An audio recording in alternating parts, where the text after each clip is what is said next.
دوست دارم ببینم شما شیرینکاری چیزی بلدید برای ما انجام بدید؟ بله شیرینکاری ما بلدید؟ شیرینکاری زیاد بلدم. چه شیرینکاری؟ مثلا این که بلدم صدای کلاغ با لهجه های مختلف داره. صدای کلاغ با لهجه‌های مختلف؟ بله. آقا کلاغ صداش یکیه. نه عزیزم، بستگی به جایی که زندگی میکنه داره.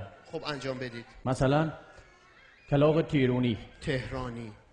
قار تهرانی تیرونیه. بله. مثلا کلاغ اصفهانی بگه که اصفهانی. قارقارس قارقارس اصفهانی اصفهانی بگه اینو. خب یه لهجه خب دیگه. مثلا کلاغ اردبیل و تبریز اینا اردبیل. گار مثلا کلاغ مثلا آبادان. آبادان. آقا این صدا کلاغ نبود که. نه خب کلاغا آبادان همه عقابن. آقا کلاغ نداره. عقابن. بله. بعد کلاغا سایر کشورها مثلا سایر کشور. مثلا ایتالیا ایتالیا. قاریان و قرقر. جالبه. جالبه. بازم بازم دارید؟ بله. مثلا کلاغ مثلا چین. قارچ قیچ قوچ.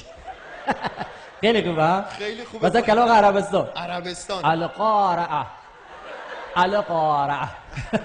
خیلی جالبه. بازم دارید؟ بله. مثلا کلاغ دسبیل. دسبول. بفرمایید. از گروی و قار یعنی قار.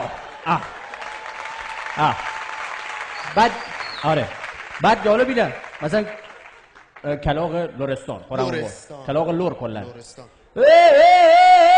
قار آقا گفتم که تموم شد. بستگی به جایی که زندگی کنه داره. کلاغه یا بابا واقعا دستتون لهجه بگیره. خیلی